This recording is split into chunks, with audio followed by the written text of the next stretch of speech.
ஒரு ப்ரொடக்ஷன்ல போயிட்டு கமிட் ஆகி கதெல்லாம் சொன்னாரு.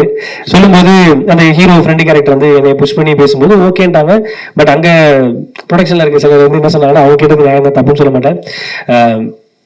கொஞ்சம் என்ன இப்படி இந்த பையனா இவன் இப்படி இருக்கான், இவன் இப்படி ஹீரோ ஃப்ரெண்டா, கொஞ்சம் ஃபேஸ் வேல்யூ போகலாமே அப்படின்ற மாதிரி சொன்னாங்க. அதான் இந்த நரம் மாதிரி இருக்கான் இந்த பையன், இப்படி ஹீரோ கொஞ்சம் அழகா இருக்காரு, கூட இருக்க கொஞ்சம் அழகாவது போடலாம்ல, கொஞ்சம் ஃபேஸ் வேல்யூ ஆட்கள் போடலாம்னு சொன்னா அந்த வாய்ப்பு எனக்கு போயிடுச்சு. ஸோ அப்புறம் வந்து அவருக்கும் அந்த படம் நடக்காம அடுத்துதான் ரணம் நடந்துச்சு. அதெல்லாம் தாண்டி ரணம்லாம் பண்ணதுக்கு அப்புறம் ஒரு நாள் திடீர்னு அதே மாதிரி தான் எனக்கு ஃபோன் பண்ணாரு.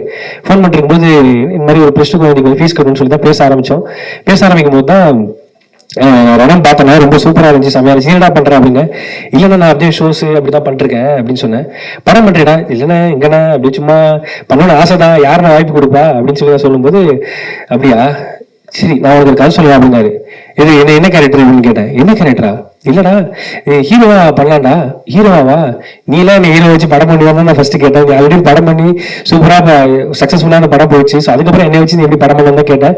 இல்லைடா நான் சொல்றவா அப்படின்னோட நான் அப்புறம் யோசிச்சுக்கிட்டே இருந்தேன். கட் பண்ணா ஒரு ஷோல வந்து லாரன்ஸ் அவனுக்கு என்ன ஆசை அப்படின்னு சொல்லி கேட்டாரு. என்னடா ஷெரீஃபன் அப்படின்னு சொல்லியிருக்கா, அப்படி லாரன்ஸ் அப்படி கேட்கறா, அப்படின்னு சரி சொல்லி விடுவோம் நம்ம ஆசை என்னன்னு. எனக்கு ஹீரோ ஆன ஆசைண்ணா அப்படின்னு நான் சொல்லிட்டேன். ஹீரோ ஆன ஆசையா? ஆனா எனக்கு நம்ம மூஞ்சிக்கலாம் நம்ம யாரும் இவ்வளவு ரிஜெக்ஷன் பார்த்துட்டோம், எப்படி நடக்குமா நடக்காதுன்ற யோசனை எனக்கு ரொம்ப எனக்குள்ள இன்ஃபீரியாரிட்டி காம்ப்ளெக்ஸ் ரொம்ப அதிகம் எனக்கு. அப்ப வந்து லாரன்ஸ் அவன் ஹீரோ ஆக்குறேன்டா, நீ ஏன்டா ஹீரோ ஆக முடியும், நானா ஹீரோ ஆகும், நீயே ஹீரோ ஆகக்கூடாது அப்படி சொல்லி அண்ணா சொன்னாரு. ஸோ அந்த வார்த்தை வந்து எவ்வளவு பேர் இப்படி சொல்லுவாங்கன்னு எனக்கு தெரியல. அந்த சொன்ன வார்த்தை அவரு கேமரா பார்த்து சொன்னாரு. என்னுடைய ஃப்ரெண்ட்ஸ் நிறைய பேர் இருக்காங்க, இதை பார்த்துட்டு இருக்கோம், யாராவது பாலா ஹீரோ வச்சு படம் பண்ணணும்னு நினைச்சீங்கன்னா நீங்க வாங்க, தம்பியை வந்து ஹீரோவா நான் பார்க்கணும் அப்படின்னு சொல்லி சொன்னாங்க. பட் சொன்னதோட ஒரு விஷயம் சொன்னாரு, ஹீரோவாகனா ஒரு முக்கியமான விஷயங்கள்லாம் இருக்குடா, நீ வந்து டிரான்ஸ்ஃபார்ம் ஆகணும், நிறைய இதாகணும். அப்போ ஒரு விஷயம் சொன்னாரு. நான் ஏன் நீ ஹீரோவானு சொன்ன ஓகே பண்ணது, ஓகேன்னு சொன்ன தெரியுமா, லுக்கு அதெல்லாம் தாண்டி அவரு சொன்னாரு, நீ நல்லா இருந்தனா உன்ன மாதிரி ஒரு 35-40 குடும்பம் நல்லா இருக்குன்னு சொல்லி அந்த மேடையில சொன்னாரு. ஸோ அதுக்கப்புறம் எனக்கு ரொம்ப கான்சியஸ் ஆகி நான் ரொம்ப ஓகே நம்மள நம்பி ஒருத்தர் சொல்லிட்டாங்கன்னு சொல்லி நான் ஹார்ட் ஒர்க் பண்ண ஆரம்பிச்சேன். விஜய் டிவில பண்ணதுக்கு அப்புறம் நிறைய படங்கள் நான் நடிச்சிருக்கிறேன். கிட்டத்தட்ட ஒரு 18-19 படங்கள் நடிச்சிருக்கிறேன். அந்த படங்கள் வந்து நடிப்பேன்.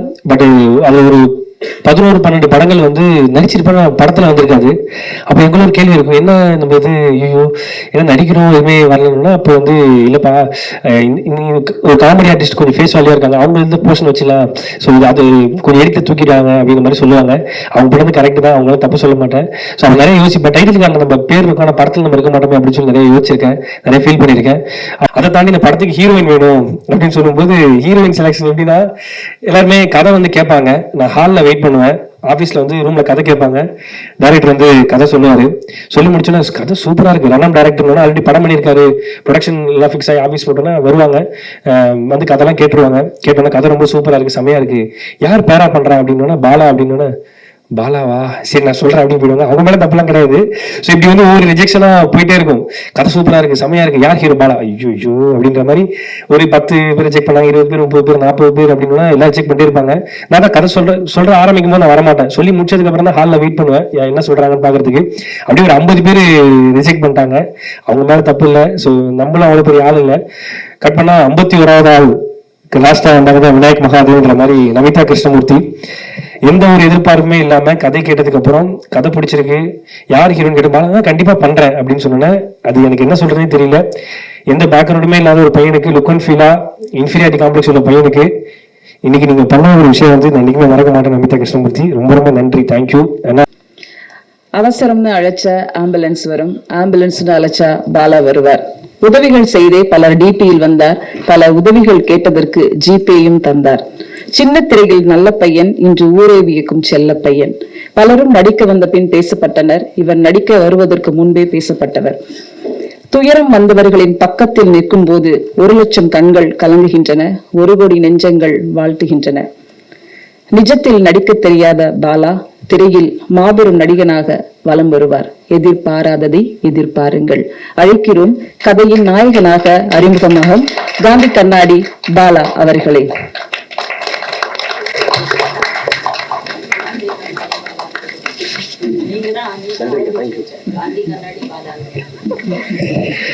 எல்லாருக்கும் வணக்கம், ரொம்ப ரொம்ப நன்றி. ஆக்சுவலாக கவிதாக்கா உங்களுடைய வார்த்தைகள் ரொம்ப ரொம்ப நன்றி. இன்னைக்கு எனக்கு என்ன சொல்றதே தெரியல. நான் எப்பவுமே நிறைய ப்ரெஸ் மீட்லாம் ஹோஸ்ட் பண்ணியிருக்கிறேன். ஸோ வரும்போது ரொம்ப ஜாலியாக என்ன பண்ண போகிறோம் ப்ரிப்பேர் பண்ணிட்டு யாராவது எப்படி கூப்பிட போகிறோம் அப்படின்னு நிறைய யோசிச்சு வருவேன். ஆனால் இன்னைக்கு நான் ரொம்ப வாசல் வரைக்கும் நல்லா வந்தேன். அதுக்கப்புறம் பார்த்தா அடி வயிற்றுல அயன் பாக்ஸ் வச்சு தேய்க்கிற மாதிரி எனக்கே பயம் வந்துச்சு. ஐயோ நம்ம படமா, நம்ம நடிச்ச படமா அப்படின்னு சொல்லி பாடெல்லாம் பார்க்கும்போது ஒரு பயம் வந்துச்சு. ரொம்ப என்ன பேசுறதே தெரியல. பட் ஒன்னே ஒன்று நான் முதல்ல சொல்ல நினைக்கிறேன். நான் இங்கே இருக்கிறேன்னா முக்கியமான காரணம் இங்க வந்திருக்கிற பிரஸ் அங்க மீடியானவர்கள் தான். ஏன்னா நம்ம பண்ற விஷயத்த கரெக்டா போய் சேர்க்கறது. ஃபார் எக்ஸாம்பிள் ஒரு சின்ன ஒரு இன்டர்வியூவா இருக்கட்டும், நிறைய விஷயங்களா இருக்கட்டும், எல்லாத்தையும் என்னை பத்தி பாசிட்டிவா இருந்த விஷயங்கள் தான் இன்னைக்கு கொண்டு வந்து நிப்பாட்டிருக்கேன் நம்புறேன். அப்புறம் தமிழ்நாட்டு மக்களுக்கு ரொம்ப ரொம்ப நன்றி. அனைவருக்கும் பாவத்தொட்டு நன்றிகள். கவிதாக்கா ரொம்ப ரொம்ப நன்றிகள். அவங்க வார்த்தைகளுக்கு என்ன சொல்றதே தெரியல.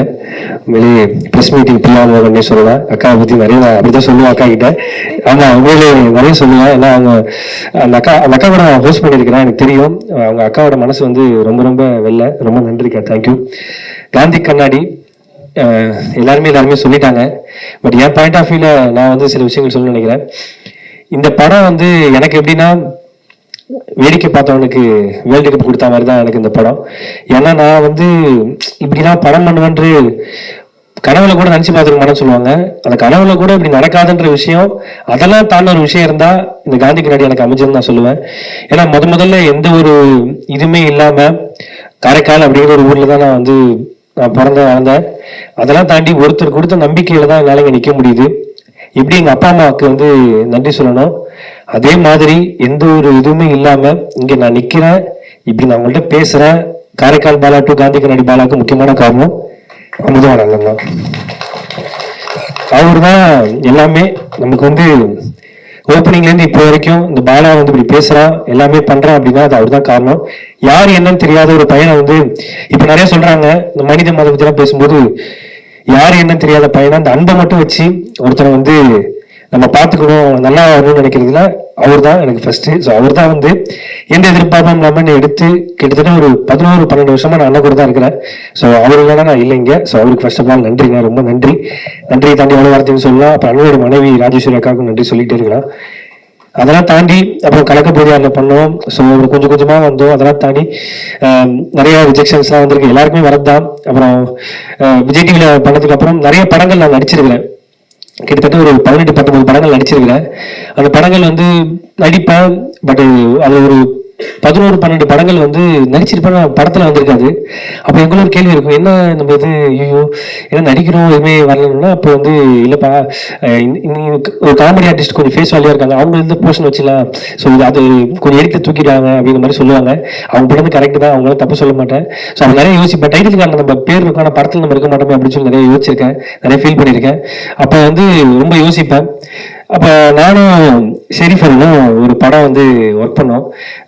அவர் வந்து இந்த படத்துல கோ டைரக்டரா இருந்தாரு, நான் வந்து ஒரு சைட் ஆர்டிஸ்டா இருந்தேன். அப்போ வந்து நிறைய நாங்கள் பேசுவோம். அப்போ வந்து ரணம்லாம் பண்ணல, ஒரு 7-8 வருஷத்துக்கு முன்னாடி இருக்கும்னு நினைக்கிறேன். அப்போ பேசும்போது என்னடா பண்ற அப்படின்னு எப்படி தான் விஜய் டிவி ஷூட்டிங் முடிச்சுட்டு வந்தேன், அதை நான் அப்படியே சரி வாடான்னு பேசிட்டு இருப்போம். பேசிட்டு இருக்கும்போது ஒரு நாள் என்ன ஆயிட்டு, நான் பைக்ல தான் வருவேன், நீங்க மழை வந்துச்சுன்னு சொல்லிட்டு பைக்ல வரல, கேப்ல வந்தேன் ஷூட்டிங்கு. கேப்ல வந்துட்டு போகும்போது கேப் வரல, போட்டா வரல, எங்கடா என்ன கிண்டியாண்ட விட்டுருந்தேன், நான் இங்கேருந்து போயிடுறேன் கேப் போட்டு அப்படின்னு சொல்லும்போது, கிண்டியாண்ட வந்து லீமெடின் வாட்டர் லாஸ்டா இருக்க பிளாட்ஃபார்ம்ல உட்காந்து 2 பேர் டீ குடிச்சிட்டு பேசிட்டு இருந்தோம். அப்ப லைட்டா மழை தூரிங்க இருக்கு, உட்காந்து பேசிட்டே இருக்கோம். நான் பேசியிருக்கேன், என்ன பண்ண போறேன் அடுத்து அப்படின்னு தெரியலண்ணே, அந்த விஜய் டிவில தான் பண்ணிட்டு இருக்கேன், ஸோ சினிமா என்ன பண்ண போறேன், எங்கண்ணே சைட் ஆர்டிஸ்ட் கூப்பிட மாட்டாங்க என்னண்ணே அப்படின்னு சொல்லும்போது அவர் சொன்னாரு, அதான்டா நானும் கதை எழுதிட்டு இருக்கேன், சரி இப்ப நீ டைரக்ட் பண்ண எனக்கு ஒரு காமெடி கேரக்டர் தெரியா அப்படின்னு சொல்லி தான் நான் அவர்கிட்ட கேட்க ஆரம்பிச்சேன். அப்படிதான் கேட்டேன் அவர்கிட்ட சீரியஸா, டைரக்டர் பண்ணா ஒரு காமெடி ரோல் தெரியா, ஒரு 5 சீன் 6 சீன் ஹீரோ பண்ணி டிராவல் ஆகிற ஒரு சூப்பரான ஒரு சீனு, அவர் ஹீரோ கிட்ட லவ் சேர்த்து வைக்கிறது, இந்த மாதிரி ஏதாவது இருந்தா சொல்ல, நான் கண்டிப்பா என்ன கொஞ்சம் ரெஃபர் பண்ணுன்னு சொன்னேன். சரிடான்னு சொன்னாரு. ஸோ அதுக்கப்புறம் நானும் எனக்கு தெரிஞ்ச ப்ரொடியூசர்லாம் சும்மா பார்ப்பாங்க பேசுவாங்க, அவங்கள்ட்டலாம் சொன்னாங்க நீ கதை சொல்லலாம் அப்படின்னு சொல்லி அவரும் ஒரு ப்ரொடக்ஷன்ல போயிட்டு கமிட் ஆகி கதெல்லாம் சொன்னாரு. சொல்லும்போது அந்த ஹீரோ ஃப்ரெண்டு கேரக்டர் வந்து என்னை புஷ் பண்ணி பேசும்போது ஓகேன்ட்டாங்க. பட் அங்க ப்ரொடக்ஷன்ல இருக்க சிலர் வந்து என்ன சொன்னாங்கன்னா, அவங்க கேட்டது நான் தப்புன்னு சொல்ல மாட்டேன், கொஞ்சம் இல்லை இப்படி இந்த பையனா இவன் இப்படி இருக்கான், இவன் எப்படி ஹீரோ ஃப்ரெண்டா, கொஞ்சம் ஃபேஸ் வேல்யூ போகலாமே அப்படின்ற மாதிரி சொன்னாங்க. நரம் அதான் அந்த இது அந்த நரம் மாதிரி இருக்கான் இந்த பையன் எப்படி ஹீரோ கொஞ்சம் அழகா இருக்காரு, கூட இருக்கிற கொஞ்சம் அழகாவது போடலாம்ல, கொஞ்சம் ஃபேஸ் வேல்யூ ஆட்கள் போடலாம்னு சொன்னா அந்த வாய்ப்பு எனக்கு போயிடுச்சு. ஸோ அப்புறம் வந்து அவருக்கும் அந்த படம் நடக்காம அடுத்துதான் ரணம் நடந்துச்சு. அதெல்லாம் தாண்டி ரணம்லாம் பண்ணதுக்கு அப்புறம் ஒரு நாள் திடீர்னு அதே மாதிரி தான் எனக்கு ஃபோன் பண்ணாரு. ஃபோன் பண்ணிருக்கும் போது இந்த மாதிரி ஒரு ப்ளஸ் டூ குழந்தைக்கு ஃபீஸ் கட்டணும்னு சொல்லி தான் பேச ஆரம்பிக்கும் போது தான் ரணம் பார்த்தேன்னா ரொம்ப சூப்பரா இருந்துச்சு, செம்மையா இருந்துச்சு, என்னடா பண்றேன் அப்படின்னு. இல்லைன்னா நான் அப்படியே ஷோஸ் அப்படிதான் பண்ணிருக்கேன் அப்படின்னு சொன்னேன். படம் பண்றேடா, இல்லைன்னா எங்கன்னா அப்படி சும்மா பண்ணணும்னு ஆசைதான், யாருன்னா வாய்ப்பு கொடுப்பா அப்படின்னு சொல்லி சொல்லும்போது, அப்படியா சரி நான் உங்களுக்கு கதை சொல்லலாம் அப்படின்னாரு. இது என்ன கேரக்டர் அப்படின்னு கேட்டேன். என்ன கேரக்டரா? இல்லடா ஹீரோவா பண்ணலாம்டா. ஹீரோவா? நீ எல்லாம் என்ன ஹீரோ வச்சு படம் பண்ணுவாங்க நான் ஃபர்ஸ்ட் கேட்டேன். ஆல்ரெடி படம் பண்ணி சூப்பரா சக்சஸ்ஃபுல்லான படம் போயிடுச்சு. ஸோ அதுக்கப்புறம் என்ன வச்சு நீ எப்படி படம் பண்ணலாம் கேட்டேன். இல்லடா நான் சொல்றவா அப்படின்னோட நான் அப்புறம் யோசிச்சுக்கிட்டே இருந்தேன். கட் பண்ணா ஒரு ஷோல வந்து லாரன்ஸ் அண்ணா அவனுக்கு என்ன ஆசை அப்படின்னு சொல்லி கேட்டாரு. என்னடா ஷெரீஃபன் அப்படின்னு சொல்லியிருக்கா, அப்படி லாரன்ஸ் அண்ணா அப்படி கேட்கறா, அப்படி சரி சொல்லி விடுவோம் நம்ம ஆசை என்னன்னு. எனக்கு ஹீரோ ஆன ஆசைண்ணா அப்படின்னு நான் சொல்லிட்டேன். ஹீரோ ஆன ஆசையா? ஆனா எனக்கு நம்ம முடிஞ்சிக்கலாம், நம்ம யாரும் இவ்வளவு ரிஜெக்ஷன் பார்த்துட்டோம், எப்படி நடக்குமா நடக்காதுன்ற யோசனை எனக்கு ரொம்ப ஒரு எனக்குள்ள இன்ஃபீரியாரிட்டி காம்ப்ளெக்ஸ் ரொம்ப அதிகம் எனக்கு. அப்ப வந்து லாரன்ஸ் அண்ணா அவன் ஹீரோ ஆக்குறேன்டா, நீங்க ஏன்டா ஹீரோ ஆக முடியும், நானா ஹீரோ ஆகும் நீயே ஹீரோ ஆகக்கூடாது அப்படி சொல்லி அண்ணா சொன்னாரு. ஸோ அந்த வார்த்தை வந்து எவ்வளவு பேர் இப்படி சொல்லுவாங்கன்னு எனக்கு தெரியல. அந்த சொன்ன வார்த்தை அவரு கேமரா பார்த்து சொன்னாரு. என்னுடைய ஃப்ரெண்ட்ஸ் நிறைய பேர் இருக்காங்க, இதை பார்த்துட்டு இருக்கோம், யாராவது பாலா ஹீரோ வச்சு படம் பண்ணணும்னு நினைச்சீங்கன்னா நீங்க வாங்க, தம்பியை வந்து ஹீரோவா நான் பார்க்கணும் அப்படின்னு சொல்லி சொன்னாங்க. பட் சொன்னதோட ஒரு விஷயம் சொன்னாரு, ஹீரோவாகனா ஒரு முக்கியமான விஷயங்கள்லாம் இருக்குடா, நீ வந்து டிரான்ஸ்ஃபார்ம் ஆகணும், நிறைய இதாகணும். அப்போ ஒரு விஷயம் சொன்னாரு. நான் ஏன் நீ ஹீரோவான்னு சொன்ன ஓகேன்னு சொன்ன தெரியுமா, லுக்கு அதெல்லாம் தாண்டி அவரு சொன்னாரு, நீ நல்லா இருந்தனா உன்ன மாதிரி ஒரு 35-40 குடும்பம் நல்லா இருக்குன்னு சொல்லி அந்த மேடையில சொன்னாரு. ஸோ அதுக்கப்புறம் எனக்கு ரொம்ப கான்சியஸ் ஆகி நான் ரொம்ப ஓகே நம்மள நம்பி ஒருத்தர் சொல்லிட்டாங்கன்னு சொல்லி நான் ஹார்ட் ஒர்க் பண்ண ஆரம்பிச்சேன், ஒர்க் அவுட்லாம் பண்ண ஆரம்பிச்சேன், அப்படியே சும்மா ஜாலியா பண்ணிட்டு இருந்தேன். அப்போ வந்து ஷெரீஃபான திடீர்னு ஒரு நாள் கால் பண்ணி, இல்லடா உன்னை வச்சு ஒரு ப்ரொடியூசர் பண்றேன்னு சொல்லிட்டு வந்திருக்காரா அப்படின்னு சொல்லி. என்ன வச்சா என்ன சொல்ற அப்படின்னு. ஆமா தூக்கிட்டு வாங்க செல்லத்தை அப்படின்ற மாதிரி தான் நான் வரேன், இன்னும் ஓகே பண்றேன், எனக்கு அவருக்கு ஓகேவான்னு கேட்கலாம், எனக்கெல்லாம் ரெடினே, அவருக்கு ஓகேவான்னு கேட்கலாம், டெய்லி நான் உன்னை வச்சு பண்றேன்னு சொன்னாரு. கதை சொன்னேன், பாலா கேட்கறீங்களான்னாரு. கேளுங்க என்ன, அதான் உன்னை வச்சு பண்றதுக்காக அவர் ரொம்ப ஆர்வமா இருக்காருன்னு. எனக்கு ரொம்ப ஹாப்பி. போய் பார்த்தேன், எதுவுமே இல்லை. இது வரைக்கும் ரிஜெக்ஷன் மட்டுமே சந்திச்ச ஒரு நடிகனுக்கு முதல் முறையா தானாவே வந்த ஒரு ப்ரொடியூசர்னா அது ஜெயகிரன் சார் தான். ஸோ அவரை வந்து நான் என்னைக்குமே ஜெயகிரன் ப்ரோ தான் சொல்லுவேன். ஏன்னா இப்ப நம்ம எங்க அப்பா அம்மாவா இருக்கட்டும், தெரிஞ்சவங்களா இருக்கட்டும், அவங்களாலே ஒரு 5 லட்ச ரூபாய்க்கு மேல எனக்கு பரட்டி கொடுக்க முடியாது. காரணம் எங்க ஃபேமிலி அந்த மாதிரி சுத்தி வட்டாரம் அந்த மாதிரி நமக்கு ரவுண்டான ஃபேமிலி தான். பட் அந்த டைம்லயும் நம்மள நம்பி கோடிக்கணக்கில் காசு போடுறாங்க அப்படின்னா அவங்களுக்கு எவ்வளவு நன்றி சொன்னாலும் பத்தாது. ரொம்ப நன்றி bro, thank you so much bro, thanks a lot. ஏன்னா எந்த எதிர்பார்ப்புமே இல்லாமல் சில பேர் வருவாங்களா, அதுல முதல் பிரதர் வந்து ஜெய்கன் பிரதர் தான். ஸோ அதுக்கப்புறம் நானும் சரி பண்ணணும், நிறைய பேசுவோம், எல்லாம் பண்ணுவோம். ஆனால் கதை கேட்டு முடிச்சோன்னா அண்ணா இந்த காந்தின்ற கேரக்டர் வந்து சூப்பரா இருக்குண்ணே அப்படின்னு சொல்லும்போது, ஆமாண்டா செம்மையா இருக்கு. ஆக்சுவலாக ஃபர்ஸ்ட் நரேஷன் கேட்கும்போது அந்த காந்தின்ற கேரக்டர் ரொம்ப பவர்ஃபுல்லா இருந்துச்சு, சூப்பரா இருந்துச்சு. அது யார் படம் பேசணும் நான் சொன்னேன், பாலாசக்தி சார் கேளுங்கண்ணே. ஆனா அவர் இந்த மாதிரி நம்ம நான் ஹீரோவா நடிக்கலாம் படத்தெல்லாம் இப்படி பண்ணுவார், கதை நல்லா இருக்கு கேளுங்க. ஸோ ரொம்ப வந்தாருன்னா அந்த படமே ரொம்ப பெருசாகிடுங்க அப்படின்னு சொல்லி சொன்னேன். சரின்னு சொல்லிட்டு போய் கதை சொன்னாங்க. கேமராமேன் பாலாஜி பிரபுவும் ஷெரீஃபான போய் கதை சொன்னாங்க. அந்த கதையை கேட்டுட்டு சார் வந்து நான் பண்றேன், யார் ஹீரோன்னு கேட்டோன்னா ஆஹா அடுத்த செக் வைக்கிறாங்களே, ஹீரோன்னு கேட்டா என் பேர் சொன்னா பண்ண மாட்டாங்களே அப்படின்னு யோசிச்சேன். பட் பாலா அப்படின்னோட டபுள் ஓகே, கதை சூப்பரா இருக்கு பாலான்னு சொன்னோன்னே. ஏன்னா சார்லாம் ஒரு மிகப்பெரிய லெஜெண்டு, அவங்க பார்க்காத உயரம் இல்லை, அவங்க டைரக்ட் பண்ணாத படங்கள் கிடையாது, ஒர்க் பண்ணாத படங்கள் கிடையாது. அப்படி எந்த ஒரு பேக்ரவுண்டுமே இல்லாம ஒரு சின்ன பையனுக்கு நீங்க பெரிய உதவி செஞ்சிருக்கீங்க சார், ரொம்ப ரொம்ப நன்றி சார், தேங்க்யூ சார். நீங்க பண்ண உதவியை நான் இன்னைக்கும் மறக்க மாட்டேன் சார். ஏன்னா இந்த கேரக்டர் வந்து பெரிய கேரக்டர். ஸோ நான் ஹீரோலாம் கிடையாது, அவர் தான் இந்த படத்தோட ஹீரோ. என்னையும் ஒரு ஆளா மதிச்சு வந்ததுக்கு ரொம்ப ரொம்ப நன்றி சார், தேங்க்யூ. அதெல்லாம் தாண்டி அந்த கண்ணம்மா கேரக்டர் ரொம்ப காந்தி கண்ணம்மா தான் இந்த படத்துடைய மெயின் கரு. அந்த கண்ணம்மா கேரக்டர் யார் பண்றாங்கன்னு கேட்கும்போது அர்ச்சனாமா. நாங்க அர்ச்சனாமாவா அவங்கதான் என் படத்துல பண்ணுவாங்களா அப்படின்னு தான் சீரியஸா நான் ஃபர்ஸ்ட் கேட்டேன். ஆனா கதையை கேட்டோடனே அர்ச்சனாமா வந்து இந்த கதையை ஓகே பண்ணதுக்கு ரொம்ப ரொம்ப நன்றி அர்ச்சனாமா, ரொம்ப நன்றி. நான் உங்க படங்கள்லாம் நிறைய பார்த்துருக்கிறேன், என்ன சொல்றதே தெரியல. இந்த 2 லிஜெண்ட்ஸுக்கும் நான் எவ்வளவு நன்றி சொல்லி சொன்னாலும் பத்தாது, சீரியஸா அதுதான் உண்மை. நீங்க சொன்ன வார்த்தைகள் ரொம்ப நன்றி. 2 பேரும் படம் பார்த்துட்டாங்க, படம் பார்த்துட்டு நீங்க சொன்ன வார்த்தைகள் ரொம்ப ரொம்ப நன்றி. நான் ஏதாவது சாதிச்சிருக்கேன்னு கேட்டா நீங்க சொன்ன அந்த கமெண்ட்டை வந்து நான் வீடியோவா போட்டுப்பேன், நான் வச்சுப்பேன். நான் ரொம்ப நன்றி, தேங்க்யூ. அதை தாண்டி இந்த படத்துக்கு ஹீரோயின் வேணும் அப்படின்னு சொல்லும்போது ஹீரோயின் செலக்ஷன் எப்படின்னா எல்லாருமே கதை வந்து கேட்பாங்க, நான் ஹாலில் வெயிட் பண்ணுவேன், ஆஃபீஸில் வந்து ரூமில் கதை கேட்பாங்க. டேரக்டர் வந்து கதை சொல்லுவார். சொல்லி முடிச்சோன்னா கதை சூப்பராக இருக்குது, ரன்னம் டேரக்டர்னா ஆல்ரெடி படம் பண்ணியிருக்காரு, ப்ரொடக்ஷன் எல்லாம் ஃபிக்ஸ் ஆகி ஆஃபீஸ் போட்டோன்னா வருவாங்க, வந்து கதைலாம் கேட்டுருவாங்க. கேட்டோன்னா கதை ரொம்ப சூப்பராக இருக்குது, செமையாக இருக்குது, யார் பேரா பண்ணுறா அப்படின்னா பாலா அப்படின்னா பாலாவா, சரி நான் சொல்றேன் அப்படின்னு போயிடுவாங்க. அவங்க மேல தப்பெல்லாம் கிடையாது. ஸோ இப்படி வந்து ஒவ்வொரு ரிஜெக்ஷனா போயிட்டே இருக்கும். கதை சூப்பரா இருக்கு, செமையா இருக்கு, யார் ஹீரோ பாலா, ஐயோ ஐயோ அப்படின்ற மாதிரி ஒரு 10 பேர் ரிஜெக்ட் பண்ணாங்க, 20 பேர், 30 பேர், 40 பேர் அப்படின்னு எல்லாம் ரிஜெக்ட் பண்ணிட்டே இருப்பாங்க. நான் தான் கதை சொல்ற ஆரம்பிக்கும் போது நான் வரமாட்டேன். சொல்லி முடிச்சதுக்கு அப்புறம் தான் ஹாலில் வெயிட் பண்ணுவேன் என்ன சொல்றாங்கன்னு பாக்குறதுக்கு. அப்படியே ஒரு 50 பேர் ரிஜெக்ட் பண்ணிட்டாங்க. அவங்க மேல தப்பு இல்லை. ஸோ நம்மளும் அவ்வளவு பெரிய ஆள் இல்லை. கட் பண்ணா 51வது ஆள் லாஸ்டா வந்தாங்க விநாயக் மகாதேவ்ன்ற மாதிரி நமிதா கிருஷ்ணமூர்த்தி. எந்த ஒரு எதிர்பார்ப்புமே இல்லாம கதை கேட்டதுக்கு அப்புறம் கதை பிடிச்சிருக்கு, யார் ஹீரோன்னு கேட்டு கண்டிப்பா பண்றேன் அப்படின்னு சொன்னேன். அது எனக்கு என்ன சொல்றதே தெரியல. எந்த பேக்ரவுண்டுமே இல்லாத ஒரு பையனுக்கு லுக் அண்ட் ஃபீலா இன்ஃபீரியாரிட்டி காம்ப்ளெக்ஸ் உள்ள பையனுக்கு இன்னைக்கு நீங்க பண்ண ஒரு விஷயம் வந்து நான் இன்னைக்குமே மறக்க மாட்டேன். நமிதா கிருஷ்ணமூர்த்தி, ரொம்ப ரொம்ப நன்றி, தேங்க்யூ. ஏன்னா இப்படி நிறைய ஸ்போர்ட்டிவா எடுத்து பண்ற விஷயங்கள்லாம் ரொம்ப ரொம்ப ரேரு. நீங்க எனக்காக பண்ணீங்க, தேங்க்யூ. அதெல்லாம் தாண்டி கேமராமேன் பாலாஜி ப்ரோ, அவர் எப்படின்னா வந்து நான் எனக்கு அண்ணா என்னண்ணே ஃப்ரேம்ல எப்படின்னு ஓகேவா இருப்பேனா, பார்ப்பாங்களா, ஏத்துப்பாங்களா அப்படின்னு. இதுக்கு முன்னாடி நாங்கள் ஆக்டிங் கிளாஸ் தான் நாங்கள் உட்காந்து ஒர்க் பண்ணோம், ஒர்க் ஷாப்லாம் பண்ணோம், நான் ரைட்டிங்லேருந்து உட்காந்து பேசுவோம், நிறைய பண்ணோம், ஒர்க் பண்ணோம். அப்போ வந்து சொன்னேன், இல்லைடா நான் சூப்பராக காட்டுறேன், நான் செம்மையாக ஃப்ரேம் வைக்கிறேன் அப்படின்னு சொல்லிட்டு. நீங்கள் இப்போ ட்ரெய்லர் பார்த்துருப்பீங்க, படமும் அப்படி தான் இருக்கும். என்னை வந்து ஓகே நான் என்னோட இன்ஃபீரியர் காம்ப்ளெக்ஸ் வந்து நான் படம் பார்க்கும்போது ஓகேவா நம்மளும் ஓகேவா இருக்குமே அப்படின்னு காட்ட வச்சது பாலாஜிண்ணே, ரொம்ப நன்றிண்ணே, தேங்க்யூ, ரொம்ப ரொம்ப நன்றி, நன்றிண்ணே, தேங்க்யூண்ணே. அண்ணா எந்திரிக்காத உட்காருண்ணே, பயமா இருக்குண்ணே. ஓகே, அடுத்து வந்து எடிட்டர் சிவநந்தீஸ்வரன் சார், அவருக்கு மிகப்பெரிய நன்றி சொல்லணும். நானும் ஷெரீஃப் அண்ணனும் எப்படின்னா படம்லாம் ஷூட்டிங் முடிச்சுட்டு வந்து ஷெரீஃப் அண்ணன் வந்து ஃபுட்டேஜ் வந்து எடிட்டர் போட்டு காட்டுவாங்க. போட்டு காட்டிட்டு வெளில வந்து நாங்கள் எப்படின்னா தலைப்பிரசவத்தை வெயிட் பண்ற மாதிரி இங்கேயே நடந்துட்டு இருப்போம். என்ன சொல்ல போறாங்க, எப்படி கட்டு வரப்போகுது, என்ன மாதிரி வரப்போகுது.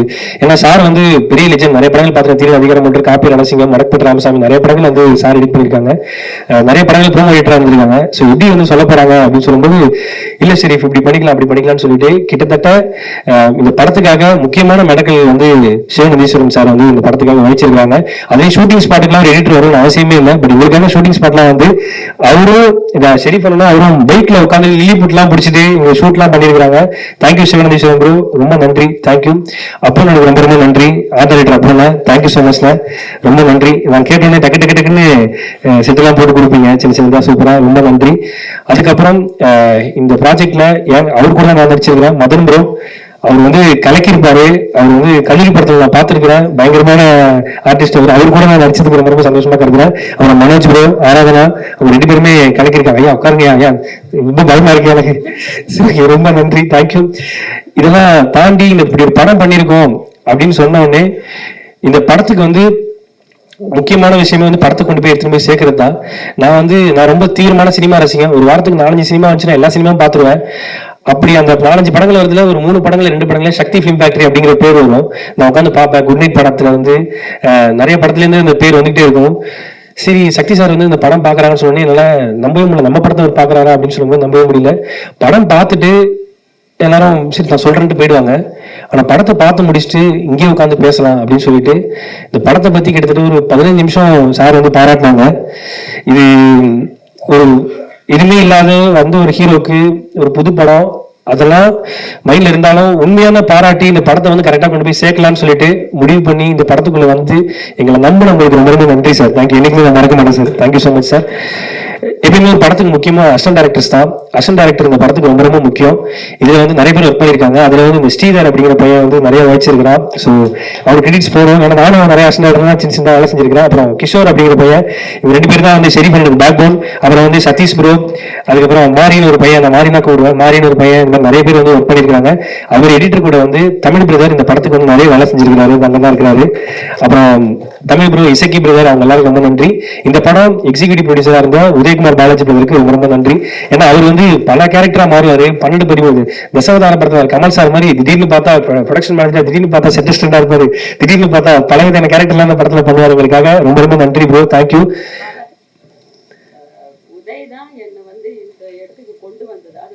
பாத்தீங்களா மேம், பரவாயில்ல, நீங்க விட்டு நான் சொல்லிடுறேன். உதய் சார் தான் வந்து அர்ச்சனாமா வந்து இந்த படத்துல நீங்க பண்ணி ஆகணும், படம் நல்லா இருக்கு, கதை நல்லா இருக்குன்னு சொல்லி கூட்டு வந்தது உதயனா உங்களையுமா? பரவாயில்ல, எல்லாரையும் அவர் தான் கூட்டு வராரு. உண்மையிலேயே வேற லெவலுங்க. என்னையும் அவர் தான் காலைல கூட்டு வந்தாரு. நன்றிங்க. 10 மாசத்துக்கு நான் உங்களுக்கு டெய்லி காலைல பாவம் பண்ணிட்டு கேட்கிறேன், மறந்துட்டேன், சாரிங்க. ரொம்ப நன்றிங்க, தேங்க்யூ. அதெல்லாம் தாண்டி ரொம்ப நன்றி ரேகா மேடம், உங்களுக்கு ரொம்ப நன்றி மேடம், தேங்க்யூ. இந்த படத்தை கொண்டு போய் கரெக்டாக சேர்க்கறதுக்கு ரொம்ப ரொம்ப நன்றி, தேங்க்யூ. அவங்க வந்து இன்டர்வியூலாம் நடக்கும்போது உட்காரணும் அவசியமே இல்லை, அவங்க கூடவே உட்காந்தாலும் தரையில் அவங்க உட்காந்து பார்த்துருந்தாங்க, தரையில் உட்காந்து அவங்க வந்து எல்லாமே கம்யூனிகேட் பண்ணிருந்தாங்க. அதெல்லாம் தாண்டி இந்த படத்தை நான் வேலை செய்யறேன், அதெல்லாம் தாண்டி என் கூட 2 ஃப்ரெண்ட்ஸ் வந்து ஒரு 4-5 பேர் இந்த படத்துக்காக நிறைய வேலை செஞ்சிருக்காங்க. அப்படின்னு சொல்லிட்டு என் ஃப்ரெண்ட் இருக்கிறான். ஸோ அவன் ரொம்ப அந்த படத்துக்காக வேலை செஞ்சிருக்கிறான். அபினேஷ் அண்ணாதுரை நீங்க பார்க்கலாம். அதுக்கப்புறம் மணிகண்டன் விஸ்வா அவங்க உட்காந்துருக்காரு, நம்ம கீழே உட்காந்துட்டு ஃபீல் பண்றாரு, நல்ல மனுஷன். அப்புறம் வந்து கலக்கப்பதியார் வினோத், விக்கி சிவா, அப்புறம் ப்ரொடக்ஷன் டீம்ல ஒருத்தரை பத்தி நான் மெயினா தேங்க்யூ பண்ணேன். சாரி, முதல் இடத்துல தப்பா எடுத்துக்காதீங்க, முதல் படம் தான், சாரி. அப்புறம் அபி அப்படிங்கிறவர் வந்து இந்த படத்துக்காக நிறைய வேலைகள் செஞ்சிருக்காரு, இரவு பகல் பார்க்காது ரொம்ப வேலை செஞ்சிருக்காங்க. எல்லாருமே சேர்ந்து ஒரு படம் பண்ணியிருக்கிறோம், உங்ககிட்ட சமர்ப்பிக்கிறோம். அதெல்லாம் நீங்க தான் கொண்டு போய் சேர்க்கணும். ரொம்ப நன்றி. ரொம்ப கொஞ்சம் எமோஷனல் ஆகிறதுக்கு மேலே பேசலாம், சாரி, தேங்க்யூ. செப்டம்பர் 5 காந்தி கண்ணாடி ரிலீஸ் ஆகுது. நீங்க எல்லாரும் குடும்பத்தோட பார்த்து சப்போர்ட் பண்ணீங்க நம்புறேன். ரொம்ப எல்லாருக்குமே பிடிச்ச படமா இது இருக்கும். எல்லாருமே இந்த படத்தை வந்து பார்த்து சப்போர்ட் பண்ணணும்னு நம்புறேன். Thank you, thank you so much. ரொம்ப நன்றி. இங்கே வந்திருக்கிற பிரசன்ட் மீடியா எல்லாருக்கும் ரொம்ப நன்றி. Thank you so much.